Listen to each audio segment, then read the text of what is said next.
ഈശോമിശിഹായിൽ ഏറ്റവും സ്നേഹിക്കപ്പെടുന്നവരെ, നമ്മുടെ ജീവിതത്തിലേക്കും വാർദ്ധക്യം കടന്നു വരുമെന്ന തിരിച്ചറിവോടുകൂടി പ്രായമായ മാതാപിതാക്കന്മാരെ ബഹുമാനിക്കുവാനും സ്നേഹിക്കുവാനും പരിചരിക്കുവാനും നിത്യസഹായകനായ പരിശുദ്ധാത്മാവ് നമ്മളെ ഓരോരുത്തരെയും സഹായിക്കട്ടെ എന്ന് പ്രാർത്ഥിക്കുന്നു.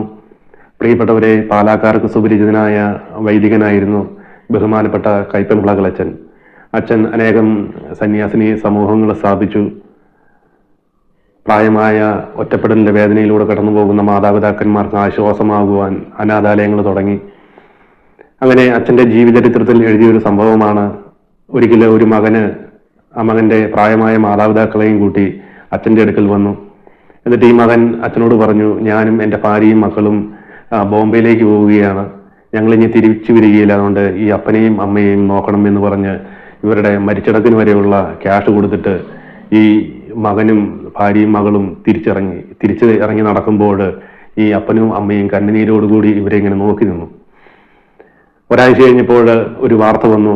ബോംബെയിൽ വെച്ച് ട്രെയിനിറങ്ങി ടാക്സി പിടിച്ച് താമസ സ്ഥലത്തേക്ക് പോകുന്ന ഒരു മലയാളി കുടുംബം ഒരു പാണ്ടിലോറി വന്ന് ആ ടാക്സിയിൽ ഇടിച്ച് ആ വണ്ടിയിലുണ്ടായിരുന്ന ഫാമിലി മുഴുവനും മരിച്ചുപോയി എന്ന്. പ്രിയപ്പെട്ടവരെ, അപ്പൻ്റെയും അമ്മയുടെയും മരിച്ചടക്കിന് വേണ്ടി ക്യാഷ് കൊടുത്തിട്ട് പോയ മകനും ഭാര്യയും മക്കളും ആ ആക്സിഡന്റിൽ മരണപ്പെടുകയുണ്ടായി. പ്രിയപ്പെട്ടവരെ, ഞാനിത് പറയുമ്പോൾ ഒരിക്കൽ ഒരു വീട്ടിൽ പോകുവാനിടയായി. ആ വീട്ടിൽ ചെന്നപ്പോൾ അവിടെയുള്ളവർ പുറത്തു പോയിരിക്കുകയാണ്. അപ്പോൾ അവിടുത്തെ ജോലി ചെയ്യുന്ന ചേച്ചി പറഞ്ഞു കയറിയിരിക്കാൻ പറഞ്ഞു. അപ്പോൾ നല്ല ഒരു വീടാണ്, പുറത്ത് നല്ല പൂന്തോട്ടങ്ങളൊക്കെ ഉണ്ട്, സൈഡിൽ ചെറിയ മീനുകളൊക്കെ ഉണ്ട്. അപ്പോൾ ഞാൻ പറഞ്ഞു ഞാൻ ഇതിൻ്റെ നടന്നോളാമെന്ന് പറഞ്ഞ് ഞാൻ മുറ്റത്തോടെ ഇറങ്ങി ഇങ്ങനെ നടന്നു. അങ്ങനെ നടന്ന് വീടിന്റെ ഒരു സൈഡിലെത്തിയപ്പോൾ അവരുടെ പഴയ വീട് പൊളിച്ചതിന്റെ ഒരു ഭാഗം 2 മുറി ഉണ്ട്. അവിടെ ഞാൻ ആ സൈഡിൽ കൂടെ ചെല്ലുമ്പോൾ ഈ വീടിന്റെ അകത്തുനിന്ന് അനക്കം കണ്ട് ഞാനിങ്ങനെ ഈ ജനലിൽ കൂടെ നോക്കി. അപ്പോൾ പ്രായമായ ഒരു അപ്പനും അമ്മയും ചുക്കിച്ചുളിഞ്ഞ ശരീരത്തോടുകൂടി ഈ അപ്പനും അമ്മയും ആ റൂമിലുണ്ടായിരുന്നു.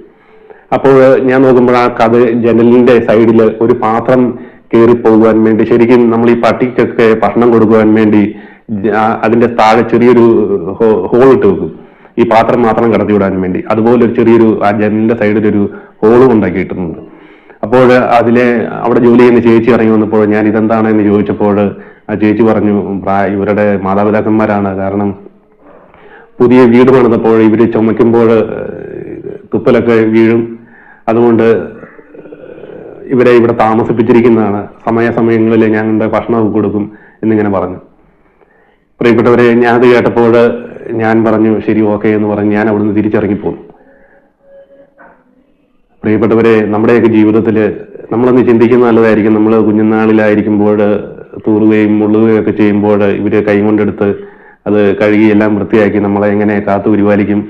പ്രായമായി കഴിയുമ്പോൾ അവര് അല്ലെങ്കിൽ തൊപ്പില് വീഴും, അല്ലെങ്കിൽ ചുമയ്ക്കുമ്പോൾ അത് വീഴും, എങ്ങനെയൊക്കെ പറഞ്ഞ് ഇങ്ങനെ ഒറ്റമുറി വീട്ടിലേക്കൊക്കെ മാറ്റുമ്പോൾ നിന്റെയൊക്കെ കുടുംബത്തിന്റെ അടിത്തറയാണ് ഇളകിപ്പോകുന്നത്, അല്ലെങ്കിൽ മക്കളുടെ മേൽ ശാപമാണ് വിളിച്ചു വരുത്തുന്നത് എന്ന് പലരും ചിന്തിക്കാതെ കൃപാസനത്തിലൊക്കെ പോയി ഉടമ്പടി എടുത്ത് അല്ലെങ്കിൽ വചനങ്ങളൊക്കെ എഴുതിക്കൊണ്ടിരിക്കുമ്പോൾ, അല്ലെ പ്രായമായ അമ്മമാരും എന്ന് വിളിക്കുമ്പോൾ ഈ തള്ള എന്നെ കൃപാസനത്തിൽ പോകുവാൻ അനുവദിക്കില്ല എന്നൊക്കെ പറഞ്ഞ് ഇങ്ങനെയൊക്കെ പറയുന്നവരുണ്ടൊക്കെ പറഞ്ഞു പോയി ഉടമ്പടി എടുക്കുമ്പോൾ ഇതൊക്കെ ഒന്നും കുടുംബത്തിലേക്ക് ദൈവാനുഗ്രഹങ്ങളല്ല വിളിച്ചു വരുത്തുന്നത്.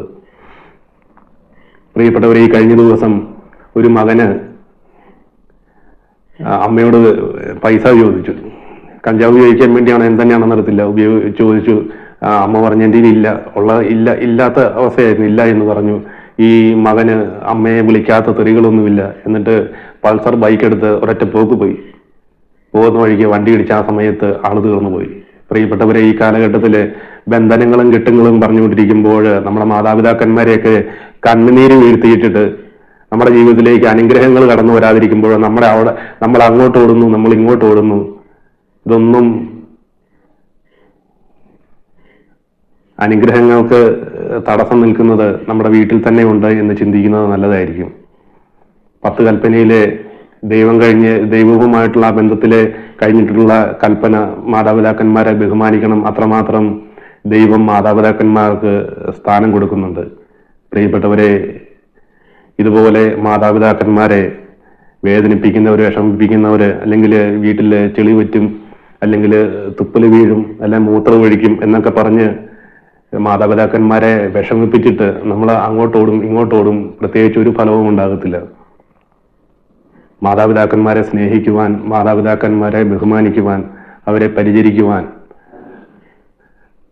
നമുക്ക് പ്രാർത്ഥിക്കാം. ഈശോ നിങ്ങളെ ഓരോരുത്തരെയും സമൃദ്ധമായിട്ട് അനുഗ്രഹിക്കട്ടെ. മാതാപിതാക്കന്മാരെ സ്നേഹിച്ച്, മാതാപിതാക്കന്മാരെ ബഹുമാനിച്ച്, പ്രത്യേകിച്ചും ഈ കാലഘട്ടത്തിൽ മാതാപിതാക്കന്മാര് കുഞ്ഞുമക്കൾക്ക് അങ്ങനെ ഒരു മാതൃക പറഞ്ഞു കൊടുക്കാറില്ല. കാരണം മാതാപിതാക്കന്മാരെയൊക്കെ മോശമായിട്ടുള്ള വാക്കുകളൊക്കെ പറഞ്ഞ് ഇങ്ങനെ വേദനിപ്പിക്കുന്നതൊക്കെ കേട്ടിട്ടുണ്ട്. അപ്പോൾ മാതാപിതാക്കന്മാര് മക്കൾക്കത് പറഞ്ഞു കൊടുക്കണം. അങ്ങനെ അപ്പന്മാരെയും അമ്മമാരെയും വിളിക്കരുത് എന്ന് പറഞ്ഞു കൊടുത്ത് അവർക്ക് മാതൃക കാണിച്ച് വളർത്തിക്കൊണ്ട് വരണം. ഈശോ നിങ്ങളെ ഓരോരുത്തരെയും സമൃദ്ധമായിട്ട് അനുഗ്രഹിക്കട്ടെ. മാതാപിതാക്കന്മാരെ ബഹുമാനിച്ച്, വചനം പറയുന്നു, നീ ഭൂമിയിൽ ദീർഘനാൾ ജീവിച്ചിരിക്കേണ്ടതിന് നിന്റെ മാതാവിനെയും പിതാവിനെയും ബഹുമാനിക്കണം. ഈശോ നിങ്ങളെ ഓരോരുത്തരെയും സമൃദ്ധമായിട്ട് അനുഗ്രഹിക്കട്ടെ. പരിശുദ്ധ അമ്മ മാതാവിന്റെ വിമല ഹൃദയത്തിലേക്ക് നിങ്ങളെ ഓരോരുത്തരെയും പ്രതിഷ്ഠിക്കുന്നു. ആവേ മരിയ. Praise the Lord. ഹല്ലേലൂയ.